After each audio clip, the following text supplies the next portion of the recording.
안녕하세요 여러분, 매식경 시작하도록 하겠습니다. 자, 제가 이번 주에 부산 일정이 좀 있어서요, 미리 영상을 오늘 촬영하고 갈 테니까요, 여러분들 하루에 하나씩 꾸준하게 빠뜨리지 말고 준비를 해주시면 괜찮을 것 같아요. 자, 오늘이 월요일 저녁이거든요. 그런데 목요일 것까지 제가 다 그냥 녹화를 하고 지금 가려고 하니까요, 제발 빠뜨리지 말고 열심히 해보시기 바랍니다.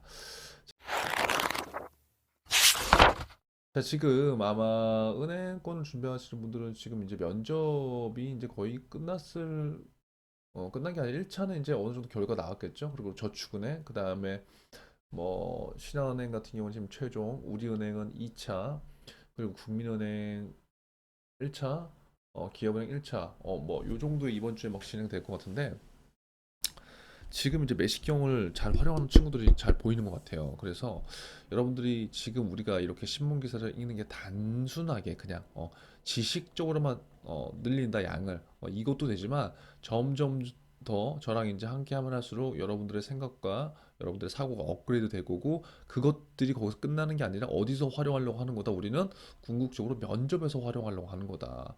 저 지원 동기 없어요. 입사 후보 없어요. 이거는요. 대부분 다 없어요. 그렇기 때문에 지금 우리가 어떠한 취업에 있어서 인생에 있어서 목표를 지금 설정한다고 한다면 지금부터 우리가 하나씩 만들고 명분화를 해야 되기 때문에 이러한 것들을 우리가 같이 해야 된다는 거예요. 그래서 단기간에 뭔가가 나온다는 거는 사실 그거는 제가 봤을 때는 좀 어찌 보면 거짓말 아닐까요? 그래서 여러분들의 답답한 마음을 알겠지만 결국 내가 이 가고 싶은 분야 그리고 하고 싶은 일에 대한 관심과 열정을 표현하고, 그리고 내가 거기에 대해서 고민을 한 흔적들이 분명히 지원 동기 입사 보고에서 나올 거라고 생각이 되고, 그 다음에 여러분들의 필요 역량이나 이런 것도 내가 좀 남들과 다르게, 그리고 남들이 하는 대로만 하지 않고 조금의 생각을 더 해본다면 분명히 저는 방법이 나온다고 생각합니다. 아무튼 이 시기가 굉장히 중요한 시점에서 은행 내년 영업 전략은 지금 어떻게 될 것인가? 우리가 다 알고 있듯이 규제는 세지고 경쟁자는 늘고 있는 상황이거든요. 그럼 내년에도 은행은 돈을 벌어야 되겠죠. 올해 은행 영업이익이 괜찮았어요. 이자이익도 괜찮았고요. 그런데 영업 조직은요, 언제나 항상 목표를 초과해야 돼요. 이게 어쩔 수가 없어요. 금융권이 아니라 내년 영업 전략 뭐 어떤지 한번 볼게요. 자, 내년은 그 어느 때보다 쉽지 않은 한 해가 예상된다. 이거는 매번 그래요. 어느 금융권이든지 한 해가 쉽지 않을 것으로 예상되는데 항상 목표는 초과 달성하는 그런 상황이 되는 거죠. 자, 당장 핵심 영업 영역인 가계대출 축소가 불가피할 전망이다. 이거 이제 여러분도 다 알죠. 왜 이런 건지. 지금 대출에 있어서 가계대출을 쪼이고 있는 상황이기 때문에 정부의 기조가 내년에도 계속 이렇게 이어질 수밖에 없는 거거든요. 그렇게 된다면 눈치를 볼 수밖에 없는 상황이죠. 하지만 지금 상황과 내년 1월부터 한 5월까지의 상황은 저는 좀 다르다고 봐요. 왜냐면 내년 되면은 내년 KPI를 맞추기 위해서 은행도 영업을 해야 되거든요. 근데 예전처럼 그렇게 막 하지는 못할 거예요. 왜? 정부에서 지금 쪼이고 있기 때문에.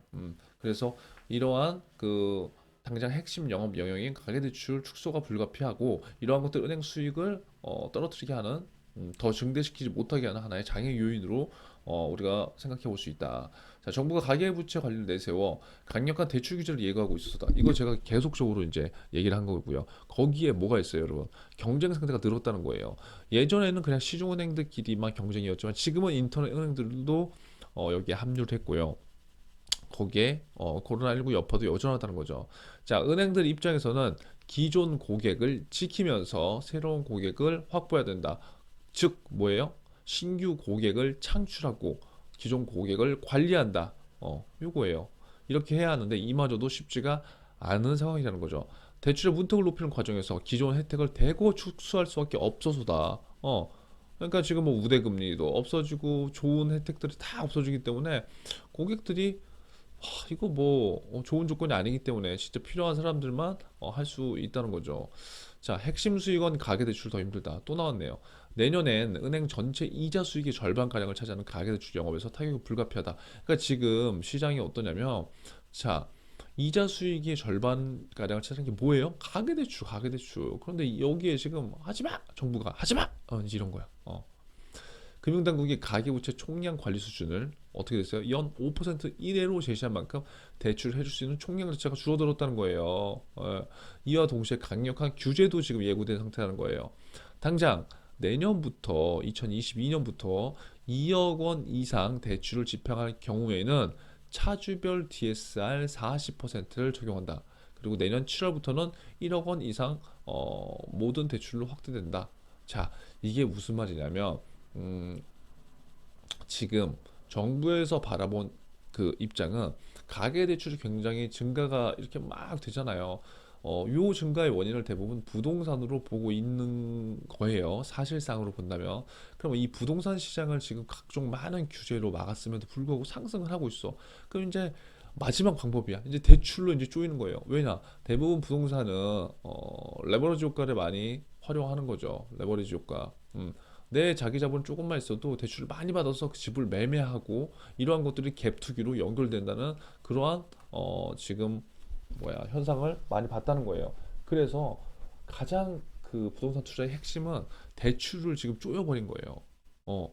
그런데 그냥 쪼인 게 아니라 어마무시하게 지금 쪼이고 있다. 그리고 은행도 그리고 대출을 해주지 못하는 상황이다. 근데 거기에 그와 동시에 내년부터 강력한 규제가 적용되는데 어떻게 된다?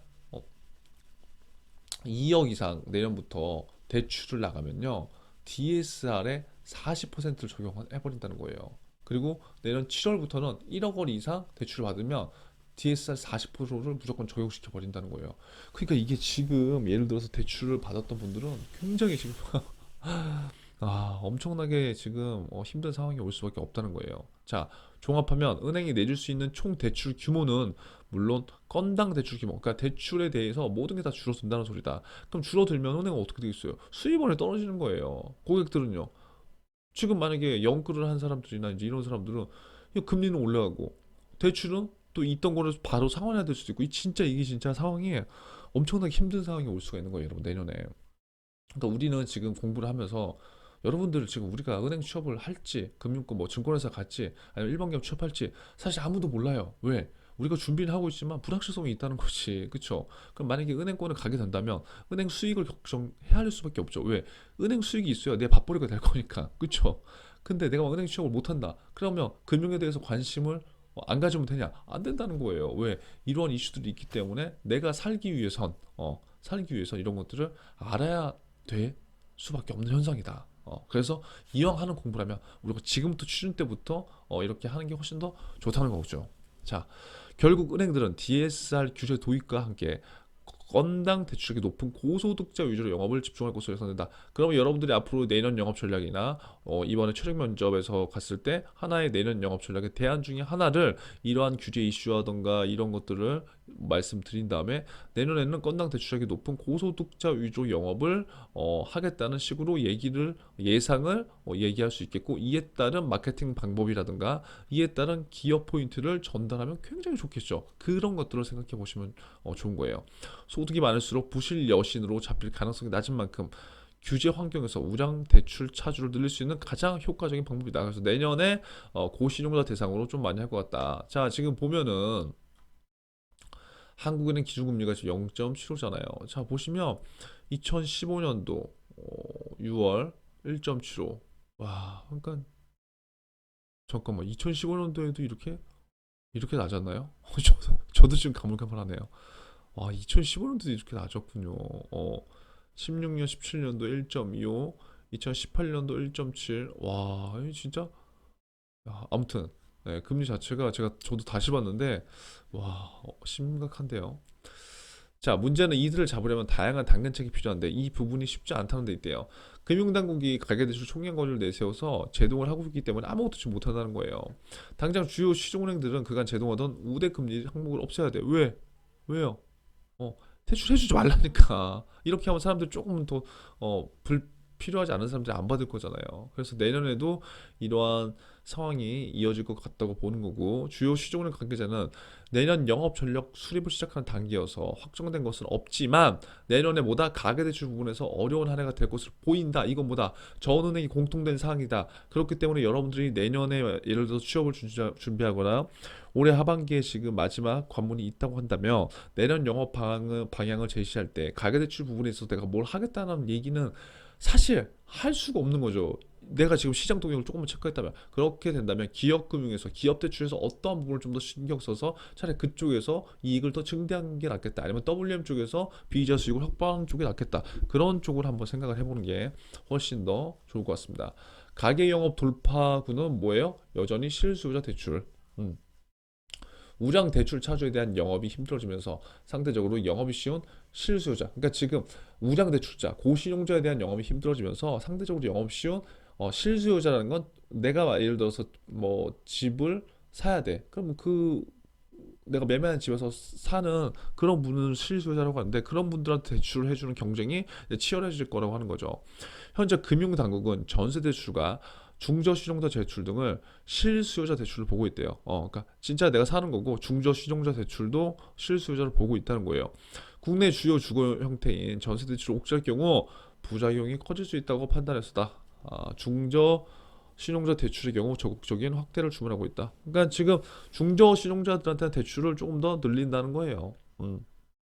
하지만 문제는 모든 은행들이 이 시장을 노리고 있다. 그러니까 경쟁이 엄청나게 치열해질 거죠. 실제로 그간 신용대출에 집중하던 카카오뱅크와 K뱅크는 전세 대출을 주요 여신 포트폴리오로 키우는 전략을 펼치고 있다. 그러니까 뭐다?